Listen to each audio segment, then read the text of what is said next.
Alright guys, today we're going to be doing our 2020 early season mock draft based on the current 10 bottom teams with the NHL at the moment. So if you see your team on here, don't be too salty. I'm currently making these rankings based on the current standings with NHL, the current bottom 10 teams. The 2020 prospect class is looking just phenomenal. They're looking extremely impressive and perhaps one of the deeper drafts we've seen in recent times, which is just crazy. The Jack Hughes and Kapokaka draft we just saw last year was a super deep draft. We saw some great talent there, and this draft will be just as impressive, if not a lot better. And it's really starting to remind me of the 2015 draft, the Connor McDavid draft, the Jack Eichel draft, the Brock Besser draft who went late in the first round, and even Aho went in the second round. This draft is looking super deep, super impressive, has so much talent, so it's super exciting to be doing these videos because there's just so much talent to go over. And again, this current mock draft, of course, is going to fluctuate. So some of these teams are going to be up picking higher, some of them may be going lower. You know what I mean. And so let's start with the 31st team in the NHL at the moment, the Detroit Red Wings. So in the past drafts, the Red Wings have kind of been putting emphasis on drafting defense. However, the Red Wings will be extremely happy to draft from the Rimouski Oceanic, Alexis Lafreniere. So here, one second, let me do this. Hopefully I don't forget to do it throughout this video. Lafreniere has just been dominating the queue this year in the CHL just in general. With 54 points in 25 games, that gives him a 2.16 point per game average, which is just fantastic. Lafreniere is putting up numbers very reminiscent to kind of the all-time greats in terms of the CHL heading into the draft year. In Connor McDavid's draft year, he had north of 2.5 points per game average, so Lafreniere is definitely trailing a guy like McDavid. However, by the end of the season, I do expect Lafreniere to improve upon his 2.16, maybe get into the 2.3 range, maybe 2.4 range as we go deeper into the season. So he will kind of creep towards McDavid's point per game totals. Lafreniere is looking like a potential franchise winger. He has all the makeup to be that complete top 3 winger within the NHL. He has the size, the ability to play a physical game. All his skill traits are just so elite. His hands, his shots, his vision, his passing, his skating ability. And not only that, is that Lafreniere is not afraid to get into those dirty areas where a guy like Jack Hughes went last year. He's more of that skill guy, he's more of that rover type of player. Lafreniere is the exact opposite. He has good strength, great power ability, and he just has a complete makeup to be that powerful winger who has the ability to put up 90, 100 point seasons. If Lafreniere is drafted by a team like the Red Wings, he will just completely change the makeup of that team. Especially a team like the Wings who have guys like Larkin, Anthony Mantha. They have some great building block pieces already, and if they got a franchise winger like Lafreniere, that would make their future so bright. A comparable to Lafreniere would be like a Sidney Crosby. Now, hold up, don't take that too seriously though. That I just mean in terms of reminiscent playing style. In no means do I mean potential. So keep all my comparisons with a very fine grain of salt. At number 2, we have the LA Kings. And the LA Kings are in a very interesting situation. They have some great veteran leaders on the team still. Kopitar, Drew Doughty, who still have a big role within their team, but they are clearly a rebuilding team. And they definitely need that injection of youth within their lineup. In the 2019 NHL Draft, the Kings drafted Alex Turcotte, who has that ability to play wing or middle, but he has that high-end upside. And the LA Kings still do have some good center depth. However, I can't really see a scenario where the Kings pass up on the Sudbury Wolves centerman, Quinton Byfield. Quinton Byfield, just to put it simply, is just a freak of nature. His measurements, haven't been updated in around a year, but when he was 16 years old, he was 6'5", 220 pounds at age 16.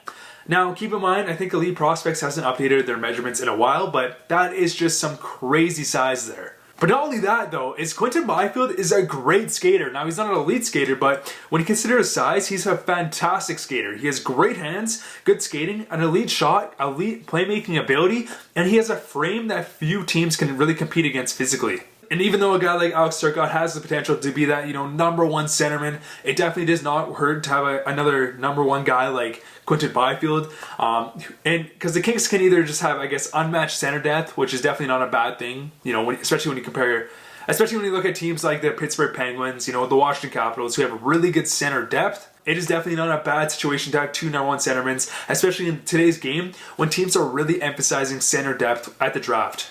And a reminiscing playing style is a guy like Anthony Mantha. Anthony Mantha is just an absolute tank out there. And a guy like Quinton Byfield, I feel like, has the Anthony Mantha playing style, but perhaps, way more potential.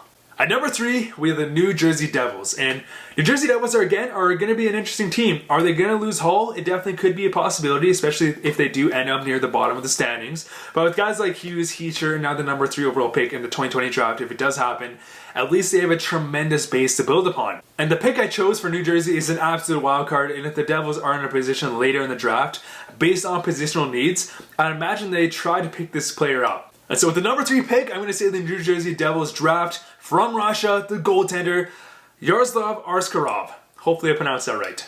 This Russian goaltender has been shocking so many scouts with his elite playing ability and his franchise goaltender upside. Number 3 is definitely kind of a stretch. I think I saw Craig Button actually rank him at number 3. So, I mean, if he does continue to dominate and to be that number 1 guy at the age of 17, it's definitely a possibility. And for the Devils, who are just severely lacking goaltending, like we just saw them send down Corey Schneider, this could be the best long-term course of action. At number 4, we have the Ottawa Senators, who have been completely surprising the hockey world in the month of November. And when you look at the Ottawa Senators, they've been building their blue line with the likes of guys like Chabot, Brandstrom, Bernard Docker. Last year we saw them draft Lassie Thompson. They have a good, a decent forward core with guys like Tkachuk, Batherson, Norris, Logan Brown. However, in my opinion, they're still missing that high-end elite centerman, potential number 1 centerman guy. Guys like Batherson, guys like Brown, I kind of see them more with, second line, potential, maybe 1B type potential. So heading into the 2020 draft, I highly suggest for the Ottawa Senators to draft, that high-end upside centerman. And so I believe with the 4th overall pick, the Senators take from Germany, Tim Stützle. Now Tim Stützle is an absolute dark horse prospect. He's just been lighting up Dell this year, and Dell is not an easy league to score in. As a 17-year-old too, this year is 19 points in 21 games, so he's just under a point per game, and he's just that, dynamic centerman. And also, I think from last year, he's grown about 2 inches, he's put on some weight, and he's looking like that complete centerman. Elite skater, he's a fantastic skater, one of the better skaters within this draft. Elite hands, shot, playmaking ability, he's just that dynamic centerman. He has that number 1 centerman upside, and again, he's someone that could really elevate that first line and really compliment a guy like Brady Tkachuk, who's one of my favorite players. And a Stutzle comparison is a guy like Evgeny Kuznetsov. At number 5, we have the Minnesota Wild, and I believe the Wild go with who is considered the smartest player in this entire draft, Cole Perfetti. Now, Cole Perfetti this year is just lighting up the OHL with 37 points and 23 games. He's one of the best shots in this whole draft class, and he arguably has the best hockey IQ within this entire draft class. He understands the game before it happens, and he's able to constantly make the right play every single time. It's actually interesting because the Wild have accumulated a lot of center prospects. However, no one that kind of has the upside of a guy like Cole Perfetti. At number 6, we have the Columbus Blue Jackets, and I believe this is a no-brainer pick if he's still available at this point. They select from the SHL, Lucas Raymond. Now, Lucas Raymond is a top 3 talent. There's no doubt about that. He hasn't been lighting up the SHL like some people may have thought he would have, but his point production so far is still impressive. 5 points in 15 games as a 17-year-old is still fantastic, and he's someone who's considered a potential number 1 winger on any team. If Lucas Raymond does go number 3, I will not be surprised. But if the trend does continue where teams prioritize, drafting centermen, expect a guy like Raymond or a guy like Holtz kind of slip out of the top 3, top 5, maybe in the 5, 6, 7 range. Lucas Raymond is that explosive goal-scoring winger who can do it all on the offensive side. Power play specialist, elite skating, passing, vision, shooting. Overall, just a great offensive talent. At number 7, we have the New York Rangers, and again, the Rangers are an interesting team. With players like Panarin, who have really sped up this whole rebuild process, they still have a lot of room for development. The Rangers are really loaded at all positions in terms of prospects, but I believe they do go for a centerman. Ryan Strome is currently their number 2 centerman, and he is holding his own this season, and I guess the end of last season. But adding another potential 1 centerman definitely does not hurt. And at number 7, we have some great options here. So why not go for another Finn to play alongside of Kaapo Kakko? Anton Lundell. Lundell this season has a very impressive 12 points in 20 Liga games, and he's just a very complete centerman. Very high hockey IQ, great shot, great playmaking ability, and the only knock to Lundell's game, because he's just such a complete player, is he isn't as explosive as some of the other players on this list. However, he's really reminiscent of a guy like Alex Barkov, and a guy like Alex Barkov would be a great complement to the New York Rangers, and the New York Rangers who could really use, that number, 1B type centerman on their team. At number 8, we have the Anaheim Ducks, and I feel like they would prioritize wing or defense based on the current team. And in this case, I feel like the best player available is another Swedish winger. So number 8, I think the Ducks, and it's kind of a no-brainer, go with Alex Holtz. Alex Holtz, just like Lucas Raymond, is an explosive scoring winger with a high-end release. He has first-line upside and he would complement the Duck system extremely well.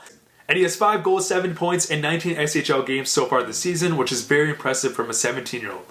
At number 9, we have the Chicago Blackhawks, and the Blackhawks are also a very interesting team where they still have many of their foundational players. They're kind of like, I guess, the LA Kings, where they have guys like Taves, Patrick Kane, Duncan Keith, who are still there from all their Stanley Cup championship wins. Kirby Dach has been fantastic this season. Adam Bachface looks like their future of their blue line. So I do believe that the Chicago Blackhawks go with Marco Rossi. Rossi has been lighting up the OHL this season with an impressive 38 points in 18 games. He's a bit undersized, but he has extremely high in hockey IQ, playmaking ability, and hands. The Blackhawks have been doing a great job rounding out their prospect depth this season, and Marco Rossi would be the cherry on top. At number 10, we get the Buffalo Sabres. And the Sabres have been blessed with so much great talent in the last couple of drafts. Guys like Rasmus Dahlin, Jack Eichel. In this draft pick, if they do end up drafting within this range, is very obvious. The Sabres have been really wanting high-end goal-scoring wingers. And Noel Gunler is exactly that guy. Gunler is a high-end goal-scoring winger who has 30-goal upside. He's currently playing in the SHL. He has 5 points in 20 games. He has a very lethal shot, great hockey IQ. He isn't as complete of a player like Holtz and Raymond. Doesn't have the same explosiveness, but he still is that very high-end goal-scoring winger. But anyways, guys, there is my top 10 2020 mock draft for this upcoming draft held in Montreal, which is why the color scheme is red, just in case you guys didn't know. I definitely left out on a lot of great talent, but it's just because this draft is so deep. So if you feel like I kind of robbed someone from not being on this list, do keep in mind, there definitely is a lot of great honorable mentions. A guy like Jamie Drysdale is someone who I believe who could sneak up in the top 10. There's a lot of other great talent, but from my current viewpoint, this is the top 10 right now. And this also matches to all these teams' current positional needs.